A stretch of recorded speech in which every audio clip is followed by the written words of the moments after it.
पहले धन्यवाद इतनी जल्दी माइक छोड़ने के लिए। संचालक, कई जगह हमने ऐसा देखा है कि सवेरे तक संचालने करते रहे, कभी 4 बजे के बाद पढ़े। बहुत लोग सोच रहे हैं कि सब कोई माला उतार के धर दी है, मुँह पहले बैठे। यहाँ के पत्रकारों ने हमको फोन कर दिया है, तुम अभी माला ना उतारना। कल जब फोटो छपेगी और सक्सेना जी जैसे बड़े कभी बिना माले के छपेंगे और हम माला पहन के छपेंगे, तो पूरे प्रदेश में चर्चा ये होगी कि अनु इस समय जलवा कायम करेगा। यही हम बिल्कुल आखिरी तक माला उतारे नहीं है, हर फोटो में माला चाहिए। हमारी अम्मा की बड़ी इच्छा थी गौरव कि हमारी छोटी बुआ की जो शादी हो वो किसी कवि से, और सैकड़ों लड़का देखने के बाद हमारी छोटी बुआ की शादी एक कवि से ही हुई। कवियों में बहुत अच्छाई होती है। एक तो अगर कवि सम्मेलन नहीं होता है तो वो घरे में रहते हैं, और जब घर में रहते हैं तो घर के काम करते हैं। अगर मान लो बाहर निकल भी गए तो फिजूल खर्चा नहीं करते, बहुत शिष्ट होते हैं, सभ्य होते हैं। यहाँ तक कि पूरी गाली भी सल्लक नहीं देते, फुटकर में देते हैं। महिला शब्द जोर से बोलते हैं, आखिरी का अंदर पी जाते। और पूरे घर का काम करने के बाद वो अपनी पत्नी से बस एक ही चीज कहते हैं, देखो हमने सब काम कर दिया, अब एक बार जोरदार ताली बजाना। बेचारे केवल ताली के भूखे होते हैं, उनको जीवन में कुछ नहीं चाहिए। उनकी एफडी कम मैच्योर हो रही, उनको मतलब नहीं। पड़ोस वाले जहाँ साहब मर गए, उनको मतलब नहीं। उनकी बस एक इच्छा होती है कि वो घर के बाहर निकले तो पड़ोसी ताली बजा के उनको जाने दे, और जब घर में घुसे तो पड़ोसी ताली बजा के उनको आने। हमारे बीच में गौरव चौहान बैठे हैं, इतने जोशीले कवि हैं, इतने जोशीले कवि हैं। अभी ये आपको कविता सुनाएंगे। इनकी जब अपने पहली बार कविता सुनी, भगवान कसम इतना जोश में आ गए, इतना जोश में आ गए। आज तो भैया मोटरसाइकिल बेच के कट्टा खरीद लिया। इतना जोर दिला दिया, इतने साला लग रहा था कि जैसे पूरा नोट भारत का हमारे ऊपर। एक एक शब्द में इनका जोश, और नजर में मिला के आंखी जोश दिलाते हैं। हमने साला कट्टा ले लिया, बीबी को कहीं ले जाना होता था, पहले कट्टा खोलते, फिर रिक्शा करते थे, फिर बीबी को लेके जाते थे। और जिस दिन हम पकड़े गए उसी दिन इनका कवि सम्मेलन पुलिस थाने में पड़ा। उनने पुलिस को इतना जोर दिला दिया कि साला 4 लाठी तोड़ दी हमारे ऊपर मारते। इतना जोशीला कवि है, इसको सुनना जरूर, लेकिन फिर ठंडा पानी पीना, चुप्पे अपने गिरफ्ती चलाना जाके, नहीं ये पाकिस्तान में गुम्मा चलवा के माने थे। बहुत जोशीले। ये उन्नाव जिला है, ये हमारा मैका भी है एक तरह का। यहाँ जितने हमसे बड़े बैठे हैं सबको मेरा चरण स्पर्श, जितने छोटे बैठे हैं उनको सबको मेरा प्यार। और ये हम कभी सम्मेलन में नहीं आए, हम होली मिलन समारोह कर रहे हैं। हमको कतई कभी समझ के न सुनना, हमको एक भी कविता आती नहीं। हमको बस उन्नाव की बातें पता। हमारे प्रयाग प्रमुख योगेश वाजपेयी बैठे। दुनिया में आप अमेरिका तक जाओ, अगर किसी के कमरे में जाओगे तो आदमी गेट खटखटा के जाता है। मेरा योगेश ब्लॉक प्रमुख है, घंटा कहीं गेट नहीं खटखटाता, पहले अंदर घुसता, फिर उसके बाद कहता आप बताओ भैया क्या कर रहे हो। एक बार हम मोबाइल चला रहे, योगेश अंदर घुस गया, हमने मोबाइल छुपा लिया।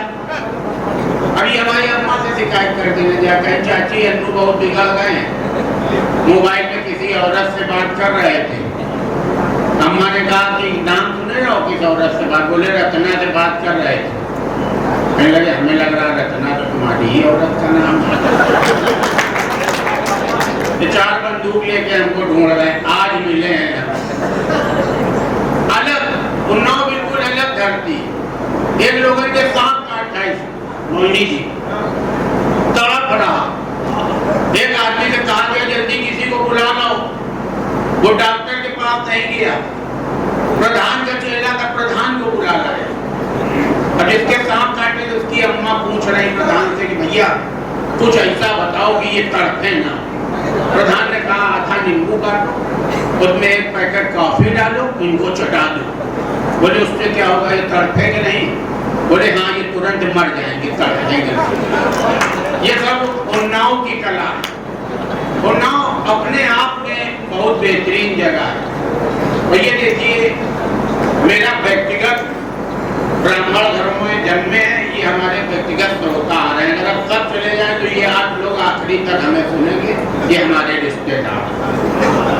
आज तो भैया भाभी भी हैं, बिटिया रानी भी है, और इनसे कहा गया था कि जब अन्नू चाचा सुनाएंगे तब तुमको आना। भाभी आगे आ गई, कहाँ पर खड़ी हो तो क्या व्यवस्था है? यही बेचारे खड़े होंगे। देखो हमको पत्नी पीढ़ी बता रहे थे, हर आदमी कब से खड़ा हो जाता है, हर आदमी कब से खड़ा हो जाता है, बस पत्नी दिखाई तो पड़े।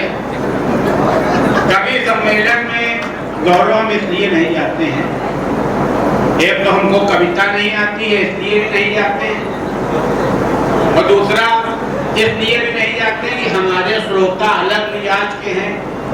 कभी सम्मेलन के जो श्रोता होते हैं बड़े शांत स्वभाव के, बड़े समझदार होते हैं, इसलिए भी हम कभी सम्मेलन में नहीं जाते। और जैसे हम कभी सम्मेलन में बुला लिए गए तो कभी यही कहते हैं आयोजक से कि इसको सामने बैठा लो। उनको ऐसा लगता है कि जैसे वो गांधी हैं, हम नाथूराम गोडसे हैं, अभी मंच में जाएंगे मार डालेंगे। इसलिए कभी कहता है इनको ना बुलाओ। और एक कभी सम्मेलन में और विशेष चीज है योगेश भैया, अगर खूब बड़ा मंच सजा हो और 20 कवि बैठे हो और कवित्री एक भी ना हो, फिर कवियों का मुंह देखो, ऐसा लगता है 9 बार में आए हैं, अभी खोपड़ी घोटी जाएगी, फिर मठा की आलू बनेगी। इतना उदास बैठे रहते हैं। और 20 कवि के बीच में खाली 3 कवित्री हो, फिर कवियों के मुंह देखो, ऐसा लगता है रिंग सेरेमनी में आए हैं, अभी कवित्री इनको अंगूठी पहनाएगी और कहेगी कुंडी ना खटकाओ। हमारा छोटा भाई इस समय बहुत बड़ा कवि हो गया है, हेमंत पांडे। हमको मोहिनी की पहली बार उसी ने कहा कि अन्नू कभी कभी सम्मेलन सुना है? हमने कहा भैया हमने कभी नहीं सुना। बोले बहुत मौज आती। हमने कहा कसम से? कहने लगा कसम से बहुत मौज आती। हमने कहा अब तक कहीं कभी सम्मेलन हो हमको ले चलना। कभी सम्मेलन हुआ वो हमको ले गया। पहले कभी आए, उन्होंने कहा मैं इलाहाबाद से फलाना द्विवेदी और आप लोग ताली बजाइए। सबने ताली बजाई, हमने भी ताली बजाई।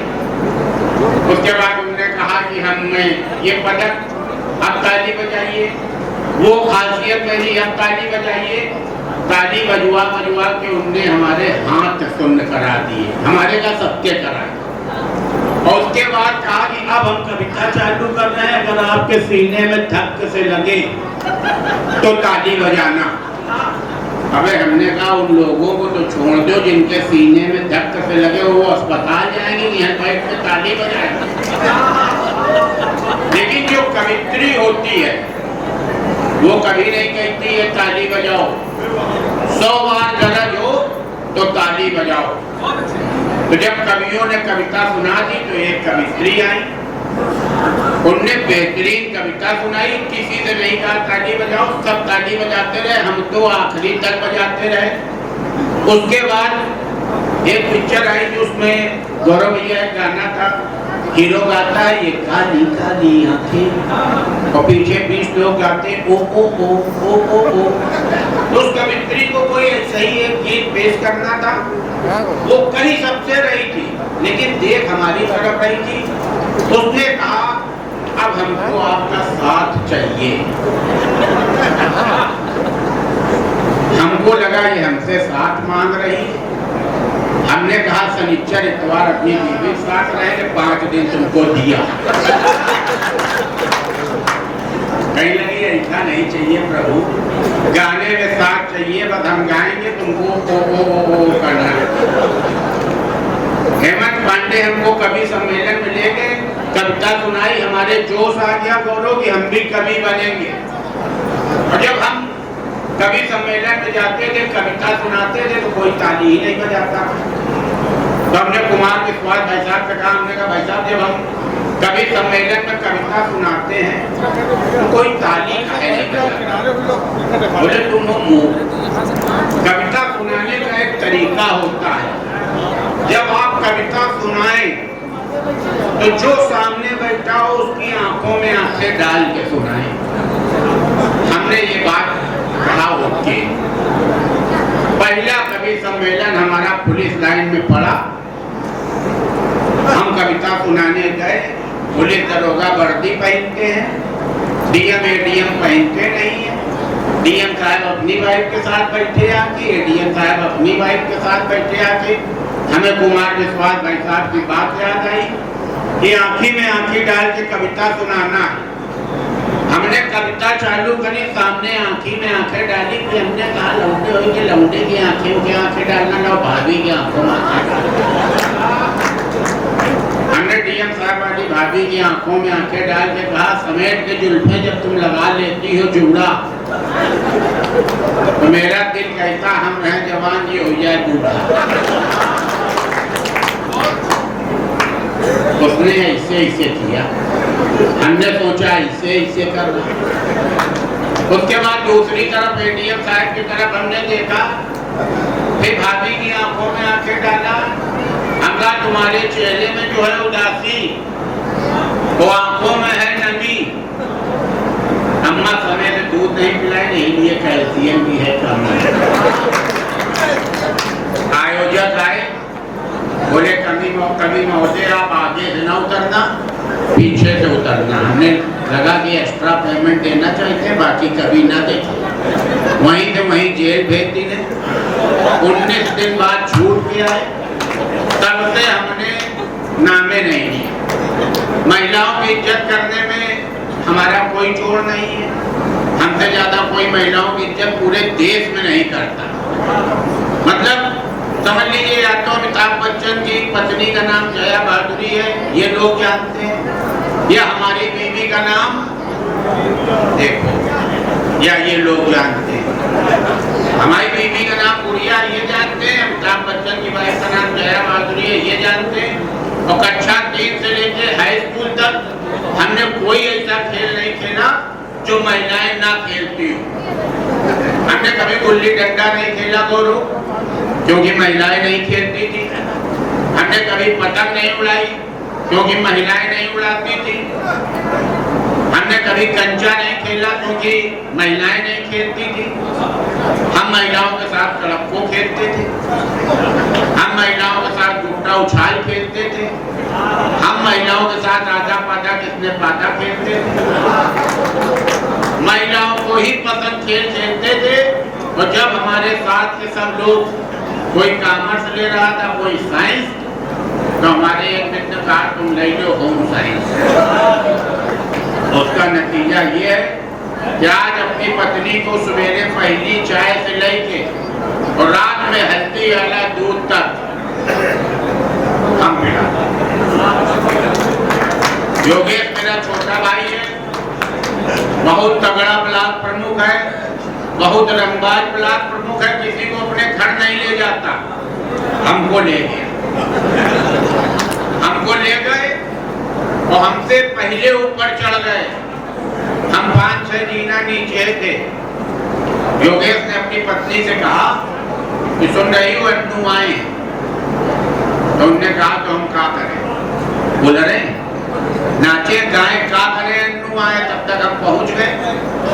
देखा भाभी कहीं से बहना आया था, एक हाथ में मैदा की पूड़ी, एक हाथ में बालूशाही लिए थी। बोले अरे अन्नू भैया बड़े दिन बाद आए, बड़ा अच्छा लगा आप आ गए। हमने कहा इतना भी झूठ ना बोलो कि बड़ा अच्छा लगा, हम पीछे थे सुन रहे थे जो कह रही। बोले चलो आ गए तो भी ये खा डालो बालूशाही, मैदा की पूड़ी कहीं ना आ गए तो खा डालो। हमने कहा अगर भाभी हम ना आते तो ये लेके कहाँ जा रही थी? बोले फिर टॉमी को खिलाने जा रहे। हमने कहा अगर ताजी हो तो लो खा डालने। बोले है भैया ताजी कल आई। उसके बाद योगेश ने हमको बैठाला। थोड़ी देर बाद भाभी पार्ले जी के बिस्किट और चम्मच लगा के लेके आई। हमने कहा बड़े बड़े रईसों के यहाँ गए, चम्मच से बिस्किट हमने आज तक कहीं नहीं खाया। हमने कहा ब्लॉक प्रमुख हो गया अपना योगेश, लग रहा है स्टैंडर्ड मेंटेन करे। हमने कहा भाभी चम्मच से अगर पार्ले जी बिस्किट खाएंगे तो बिस्किट बार बार उलट उलट नीचे गिरेंगे। बोली नहीं भैया खाना चम्मच से पड़ेगा। क्योंकि 7-8 दिन पहले भगवंत नगर में विधायक आप तो शुक्ला आए थे, उनने खाए नहीं थे, तब से हमने इसे धर दी तो ये फील गए और चपक गए हैं, ये करो करो खाने को। हमने कहा अगर भाभी हम आज ना आते तो तुम क्या करती? बोली भैया फिर धूप दिखाते और चींटी को डालते। हमने खा लिया। हमने कहा इतना स्वागत भाभी कर रही हो, बड़ा अच्छा लग रहा है, अब आप भी हमारे घर आना, हम भी आपका स्वागत करेंगे। तब तक का भाभी गई एक कांच के गिलास में लस्सी ले आई। हमने कहा भाभी ये पिस्ता की लस्सी है, हम गरीब ब्राह्मण हैं, हमको हजम नहीं होगी, हमको ना पिलाओ। बोली भैया ये पिस्ता की लस्सी नहीं है, 6-7 बार मोमोज आया उसकी चटनी है, जब सब कुछ फेल गए हो तुम तो यहू पी। हमने कहा आज तक भाभी का सम्मान मेरा किसी ने किया नहीं, आपने किया है, आप हमारे घर आओ, हम भी आपका स्वागत करना चाहते हैं। योगेश भैया अगर घर का बना खाएंगे तो हम घर का बना खिलाएंगे, बाहर का कहिए तो हम बाहर से मंगा खिलाएंगे। लेकिन योगेश अपना बहुत सीधा आदमी है, सरल आदमी है, सज्जन आदमी है। इसने तुरंत कहा अन्नू भैया हम तुम्हारे घर आएंगे, लेकिन बाहर से कुछ न मंगाना, घर में जो तुम खाते हो वही हम खाएंगे। हमने कहा हम घर में जूता खाएंगे। एक साल से इनको बुला रहे हैं, ये अभी तक का आने के लिए तैयार नहीं पाए, क्योंकि बहुत बड़े बड़े कवि बैठे। हमने ऐसा बताया कि हम होली मिलन समारोह कर रहे थे, कविता अब चालू होगी, अब आप लोग तैयार हो जाओ। फिर हमारी बात का ध्यान देना, गौरव चौहान अत्यधिक जोशीला कवि है, आपको जोश दिला देगा।